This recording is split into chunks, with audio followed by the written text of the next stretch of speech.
नमस्कार दोस्तों, अगर हमारी कहानी आपको अच्छी लगती है तो प्लीज़ हमारा चैनल सब्सक्राइब करें। निधि अपने हनीमून पर गई थी और वहाँ पर उसके ससुर जी की तबीयत खराब हो गई। निधि सासू माँ के कहने पर अपने कमरे में आ गई और निधि का पति संजय अपने पापा के पास ही रहा। अगली सुबह ही सारा परिवार घर वापस आ गया। ससुर जी की तबीयत ठीक हुई, उधर संजय की छुट्टियां भी खत्म हो गई थी। संजय ड्यूटी पर चला गया। निधि सारे दिन घर के कामों में लगी रहती थी। निधि अपनी शादी में महंगे महंगे सामान लाई थी। Washing machine, fridge, dinner set सब अपनी पसंद का लाई थी। घर पे ऐसा कोई सामान था नहीं। निधि ने अपना सामान भी नहीं निकाला था, क्योंकि वह जब साथ जाएगी तो फिर क्या लेके जाएगी। लेकिन श्वेता ने एक दिन कहा, भाभी आप तो कपड़े धोने की मशीन लाए हो, वो मैं निकाल देती हूँ, आपको फिर कपड़े धोने में आसानी होगी। सुनीता जी ने भी हाँ में हाँ मिलाते हुए कहा, हाँ बहू, ये बिजली का सामान ऐसा ही होता है, रखा रखा जाम हो जाता है। श्वेता ने अपनी भाभी की कपड़े धोने की और कपड़े सिलने वाली प्रेस, फ्रिज सब निकाल दिया। निधि कुछ ना बोली और धीरे धीरे निधि का बड़ा बड़ा सारा सामान निकाल लिया। अगले दिन निधि ने नाश्ता बनाया और अपने लिए डालकर अपने कमरे में जा रही थी। तभी श्वेता ने रोका, भाभी यह क्या, आप ये महंगे वाले डिनर सेट में नाश्ता ले आई। निधि देख ही रही थी कि श्वेता फिर बोली, भाभी ये रिश्तेदारों के लिए है और आप घर में उपयोग कर रहे हो, टूट जाएगा तो। निधि ने कहा, दीदी मुझे पता नहीं था, मैं नाश्ता कर साफ करके वापस रख दूंगी। श्वेता ने इस बार कहा, देखना भाभी, मम्मी को पता लग गया तो सही नहीं होगा। श्वेता इतना कहकर वहाँ से चली गई। निधि इतनी उदास हो गई कि उसने फिर नाश्ता भी नहीं किया। शाम को निधि अपने बर्तन और क्रोकरी सेट निकाल रही थी। इतने में ही सुनीता जी का आना हुआ और निधि को देखकर बोली, ये क्या कर रही हो बहू। निधि ने बताया, मम्मी जी ऐसे ही रखे थे, ये सोचा निकाल लेती हूँ, घर में काम आ जाएंगे। सुनीता जी ने कहा, बहू घर में घर के लोगों के लिए अलग से और रिश्तेदारों के लिए अलग से बर्तन रखे हुए हैं, फिर ये क्या काम आएंगे। निधि ने सासू माँ की बात सुन कहा कि मम्मी ये फिर ऐसे ही पड़े रहेंगे, इधर उधर रखने में ही टूट जाएंगे। सुनीता जी मुंह बनाकर वहाँ से चली गई। 2 दिन बाद में सुनीता जी और निधि बैठे हुए थे। तभी श्वेता आई और कहने लगी, मम्मी आपने भाभी से बात की क्या। सुनीता जी कहने लगी, तेरी भाभी है, तू बोल दे, इसमें क्या शर्माना। निधि बोली, क्या हुआ दीदी बोलो। तब श्वेता ने कहा, नहीं मम्मी आप ही बोलो बस। तब सुनीता जी ने कहा, बहू जो तुम्हारा डिनर सेट है वो श्वेता को बहुत पसंद आया है, तुम एक काम करो, वो सेट श्वेता को दे दो, उसकी शादी में काम आ जाएगा। और यहाँ घर तो वैसे भी बहुत बर्तन हैं, कोई काम का नहीं है। निधि ने सासू माँ की हाँ में हाँ मिलाया और चुपचाप अपने कमरे में आ गई। एक बार किसी पड़ोसन का आना हुआ। निधि को सुनीता जी ने आवाज़ दी, बहू 2 कप चाय तो बना कर लाना। निधि चाय और कुछ स्नैक्स लेकर आई। सुनीता जी ने निधि की ओर घूर कर देखा। पड़ोसन ने कहा, वाह बहुत सुंदर बहू है तेरी तो, यहाँ पड़ोस में इतनी सुंदर बहू तो किसी की भी नहीं है, तेरे तो भाग ही खुल गए, बहुत ऊंचे घराने से भी है। बहू तेरे छोटी बहन भी है क्या कोई, मेरे बेटे की बात करना। पड़ोसन और भी कुछ कहती, उससे पहले सुनीता जी बोली, जाओ बहू श्वेता तुम्हें बुला रही है। निधि वहाँ से चली गई। पड़ोसन के जाते ही सुनीता जी ने निधि को डांटा और कहा, भला कोई पड़ोसी को भी नमकीन बिस्किट खिलाता है, इनका तो रोज का आना जाना है, अगर हम पड़ोसियों को भी खिलाने लगे तो बस लिया हमारा घर। निधि ने धीरे से कहा, आइंदा ऐसा नहीं होगा मम्मी जी। सुनीता जी ने कहा, ठीक है तुम शाम के खाने की तैयारी करो। सुनीता जी बाहर वाले आंगन में बैठी हुई थी। तभी पड़ोसन की आवाज़ आई कि संजय का फ़ोन आया है, जल्दी आओ। सुनीता तो फ़ोन सुनने चली गई, लेकिन ये आवाज़ निधि के कानों तक भी पहुंची थी। निधि के चेहरे पर अलग ही चमक थी। निधि बेसब्री से सासू माँ के आने का इंतजार कर रही थी। सुनीता जी घर आई तो अजय ने पूछा, क्या कह रहे थे भैया? तब सुनीता जी ने कहा, अब सब ठीक है वैसे तो, बस संजय को थोड़ा बुखार आ गया था यहाँ से जाते ही, पर अब बिल्कुल ठीक है। और पापा और श्वेता स्वाति को मेरा प्यार देना। सुनीता जी इतना कहकर अपने कमरे में चली गई। शाम को निधि ने हिम्मत करके सासू माँ को कहा, मम्मी जी काफ़ी दिन हो गए हैं, एक बार मेरी मम्मी पापा से बात करा दीजिए। तब सुनीता जी ने निधि की ओर देखती हुई कहा, हम वहाँ बस फ़ोन सुनने जाते हैं, पड़ोसियों के घर से हम कॉल करेंगे तो पता नहीं तुम्हें फ़ोन सुनना भी बंद हो जाएगा। तुम अपने मम्मी पापा को पत्र लिख दिया करो। सुनीता जी वहाँ से चली गई।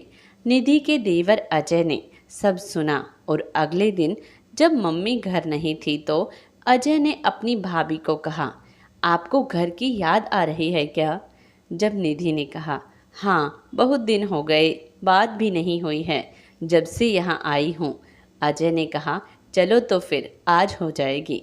मम्मी यहाँ घर नहीं है और पीसीओ चलकर आप अपने घर भी बात कर लेना और संजय भैया से भी बात कर लेना। अजय ने सबसे पहले भैया के पास ही कॉल लगा दिया और खुद ने बात कर ली। भाभी को जैसे ही फ़ोन दिया तो संजय ने कहा, तुम यहाँ पीसीओ आई हो? ये बात मम्मी को पता है? यहाँ कितनी भीड़ होती है और तुम्हें यहाँ आने की ज़रूरत क्या थी? अभी घर जाओ। और फ़ोन रख दिया। निधि को बहुत दुख हुआ। संजय ने उससे बात भी नहीं की। वो उससे बात करने यहाँ आई और उसने बस उसे डांट दिया। निधि चुपचाप घर आ गई। निधि ने अजय को कहा, आपके भैया ने मुझसे बात तक नहीं की, कैसे इंसान हैं। तब अजय ने समझाया, आप चिंता ना करें, भैया काफ़ी अच्छे इंसान हैं, दिल के बुरे नहीं हैं और ये बात मम्मी को नहीं बताएंगे, आप बेफिक्र रहे। दोनों घर आ गए। किसी को इस बारे में कुछ ना पता चला। निधि की अपने मम्मी पापा से भी बात नहीं हुई थी। निधि ने अजय को कहा कि मेरे घर फ़ोन करके ये पड़ोस वाले नंबर दे दो, कम से कम उनसे बात तो कर लूँ। अजय ने कहा, ठीक है मैं आज ही करता हूँ। शाम को पड़ोसी के फ़ोन पर जब निधि के पापा का फ़ोन आया और पड़ोसन कहने आई तो सुनीता जी कहने लगी, ठीक है मैं लाती हूँ बहू को। पड़ोसन तो चली गई, लेकिन सुनीता जी निधि को घूर रही थी। तुम्हारे घर से पड़ोसन के फ़ोन पर फ़ोन कैसे आया? अब मैं नई दुल्हन को गलियों में लेकर घूमूं? यही काम रह गया है मुझे अब। मैंने तुम्हें कहा था ना पत्र लिख लिया करो। निधि ने कहा, मम्मी जी आगे से नहीं आएगा इस बार। सुनीता जी बहुत गुस्सा हो गई, बोली चलो पर आगे के लिए मना कर देना। निधि अपने घर को पत्र लिख लिया करती और उसके पापा के खत भी आने लगे। लेकिन जब निधि संजय के बारे में सोचती कि कैसे इंसान से मेरी शादी हो गई है, उसको मुझसे कोई मतलब ही नहीं है, निधि की जिंदगी बंजर जमीन की तरह रूखी हो गई थी। एक बार संजय का पत्र आया, सुनीता जी ने पढ़ा, बाकी सभी ने पढ़ा, पर निधि को नहीं दिया और पत्र सुनीता जी ने अपने पास रख लिया। निधि खुश हो रही थी कि शायद संजय ने पत्र में मेरे लिए भी कुछ लिखा होगा। निधि बहुत उत्सुक हो रही थी, ये जानने के लिए कि बस मुझे पत्र मिल जाए। निधि ने अजय को कहा कि पत्र कहाँ है, मुझे पढ़ना है। तो अजय ने कहा कि मम्मी के पास है और आप मम्मी का स्वभाव अच्छे से जानती हो। निधि ने पूछा, अच्छा मेरे लिए क्या लिखा था पत्र में? अजय ने कहा, आपके लिए तो लिखा ही था भैया ने, आधे पत्र में आपके लिए ही लिखा था, ख्याल रखते हैं वो आपका भी। निधि अभी नई नई है, धीरे धीरे घर में घुल मिल जाएगी। मम्मी आप उसे श्वेता स्वाति जैसा प्यार देना, ये सब जानने के बाद भी निधि उस पत्र को पढ़ना चाहती थी। शाम को निधि की सासू माँ और श्वेता कुछ कपड़े लेने मार्केट गए थे, तो सुनीता जी ने निधि को आवाज़ दी, बहू, मैं और श्वेता मार्केट जा रहे हैं। पहले तुम मेरे कमरे की सफाई कर देना, फिर शाम के खाने की तैयारी करना। निधि में हाँ में सर हिलाया और खुश हुई कि शायद अब पत्र पढ़ने का मौका मिले। उनके जाते ही निधि कमरे में गई और बेड पर अलमारी में देखा तो पत्र मिल गया और निधि ने पत्र पढ़ा। संजय ने अपनी मम्मी पापा बहन भाई सबके लिए कुछ ना कुछ लिखा था और श्वेता की शादी की तैयारी के लिए लिखा था, लेकिन कहीं भी निधि के लिए कुछ नहीं लिखा। निधि को बहुत बुरा लगा। उस रात निधि ने खाना भी नहीं खाया और अपने पिता को पत्र लिखा कि आकर मुझे ले जाए। अब मेरा यहाँ रहना बहुत मुश्किल हो रहा है। आप लोगों की बहुत याद आ रही है। निधि गुमसुम रहती।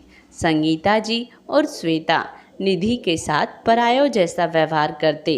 श्वेता मार्केट से जो कपड़े लाई थी उनके लिए अपनी मम्मी से पूछ रही थी कि कैसे कैसे बनाऊंगी इनको, बताओ ना मम्मी। तभी निधि भी वहाँ आ गई। निधि ने कहा, ये पटियाला सलवार का बनवाना और ये वाला अनारकली बनवाना बहुत अच्छा लगेगा। श्वेता ने निधि की बातों को अनसुना कर अपनी मम्मी से पूछा तो संगीता जी ने कहा, नहीं, तुम इनके लॉन्ग कुर्ती बनवाओ, बस नीचे पैंट, वही अच्छा लगेगा बस। निधि को बहुत बुरा लगा और शाम के खाने में क्या बनेगा ये पूछकर रसोई घर में चली गई। कुछ दिनों बाद निधि के मम्मी पापा का आना हुआ। निधि उस समय बाहर बैठकर बहुत सारे बर्तन धो रही थी। निधि के पापा निधि की ओर मुस्कुराए और निधि को गले लगा लिया। निधि के पापा ने संगीता जी से बात की कि मैं निधि को लेने आया हूँ और कुछ दिन वहाँ रह आएगी तो मन लग जाएगा। काफ़ी दिन हो गए हैं और अभी आपके यहाँ शादी में भी वक्त है।